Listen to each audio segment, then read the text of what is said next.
Bom, vamos para mais um tópico aí, a existência da Lua. Eu achei esse tópico bem interessante e, infelizmente, o pastor James é muito vago ainda, não passa uma informação mais concreta, deixa algumas questões em aberto e, infelizmente, é pouca informação que ele passa para a gente. Parece mais informações a esmo, como eu havia dito antes. Bom, durante a minha pesquisa sobre o tema A Existência da Lua, eu acabei me deparando com uma matéria bem interessante do jornal Brasil é o País, que é a versão brasileira do jornal é o País, o jornal espanhol. E a matéria foi produzida por um pesquisador chamado Pablo Santos Sanz. Ele é pesquisador do Departamento do Sistema Solar do Instituto de Astrofísica de Andaluzia. E a matéria é bem interessante, foi bem produzida, ela foi dividida em dois tópicos, e os dois tópicos são: se a Lua se a Lua fosse tirada agora, se a Lua não existisse, deixasse de existir a partir de agora, que é como defende James Kennedy, um dos cenários que James Kennedy defende, e o outro cenário que ele propõe, a matéria propõe, é se a Lua jamais tivesse existido. Infelizmente, pelo tempo, eu não vou contar os dois, porque demoraria muito e o meu foco é no livro. E o cenário que James Kennedy propõe no livro é esse, é se a Lua sumisse do nada. Então eu vou trabalhar em cima desse ponto. Bom, James Kennedy diz o seguinte: sem a Lua seria impossível viver nesse planeta. Se alguém conseguisse arrancar a Lua de sua órbita, a vida cessaria no nosso planeta. Deus nos deu a Lua como uma criada para limpar o oceano e as praias de todos os continentes. Sem as marés originadas por causa da Lua, todas as baías e praias se tornariam poços fétidos de lixo e seria impossível viver perto delas. Devido às marés, ondas contínuas se quebram sobre as praias, promovendo a areação dos solos da Terra, provendo de oxigênio às águas para a obtenção do plâncton, que é a base da cadeia alimentar no mundo. Bom, então vamos ver o que essa matéria do Jornal Brasil é o País conta. Ele propõe o seguinte cenário, que é a retirada da Lua agora, sumisse a Lua agora, e aconteceria o quê? O que aconteceria se a Lua desaparecesse do nada? A princípio, a gente não ia ter os fenômenos que a gente conhece, como os eclipses, a superlua, dentre outros. As noites seriam um pouco mais longas, porque a Lua ela reflete cerca de 7% da luz do Sol. Isso é bem interessante. E então a gente não ia poder ver ela, seriam mais escuras as noites.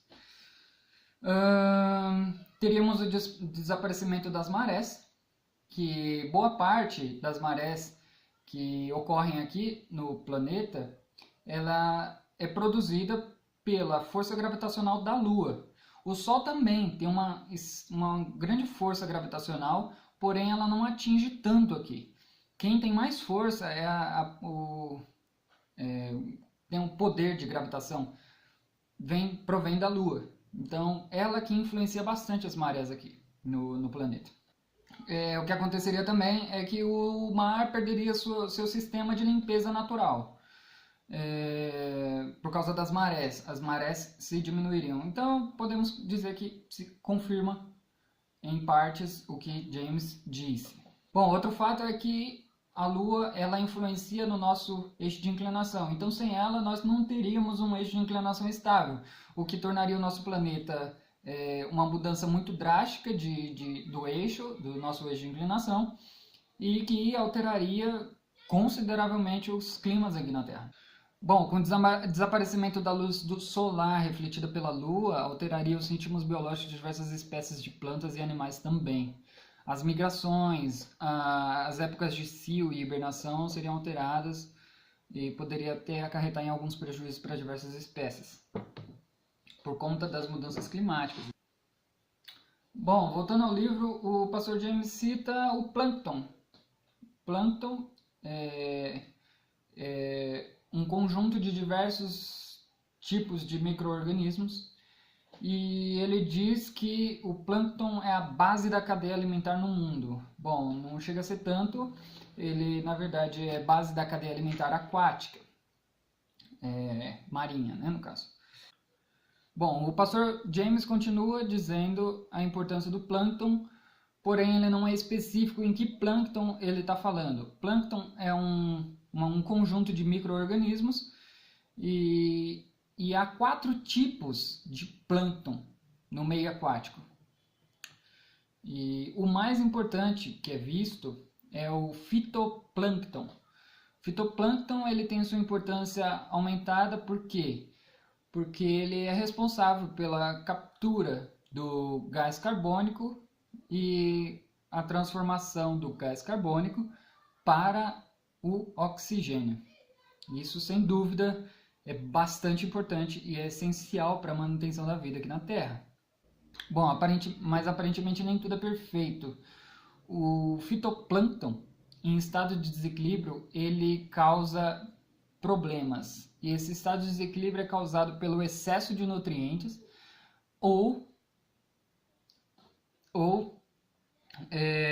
pelo processo fotossintético, como o fósforo, nitrato, sulfato e o ferro, que acarretam na floração de algas, mais conhecido como maré vermelha. Essa floração, que é a partir do desequilíbrio do fitoplâncton, ela faz com que substâncias tóxicas sejam liberadas na água e outras espécies de peixes acabam sendo contaminados e mortos. E nós, humanos, podemos nos contaminar também comendo alimentos contaminados provenientes do mar. Então, isso pode ser perigoso para a gente também. Bom, de volta ao livro, James torna a dizer que a Lua foi criada por Deus, e ele diz da seguinte forma: Deus fez a Lua do tamanho certo e a colocou à distância exata da Terra. Mas novamente eu contrario a afirmação dele da seguinte maneira: a matéria que eu apresentei antes, da Scientific American, e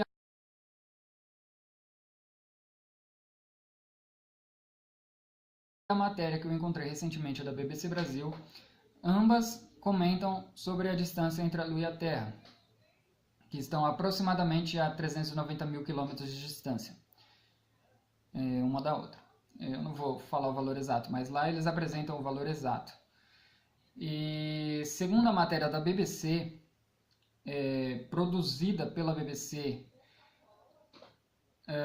apresenta a seguinte informação, que foi um estudo realizado pela pesquisadora Margaret E. Bull, do Departamento de Ciência e Tecnologia da Universidade do Colégio de Londres, que afirma o seguinte, que a Lua está se distanciando da Terra a uma velocidade de 3,78 centímetros por ano.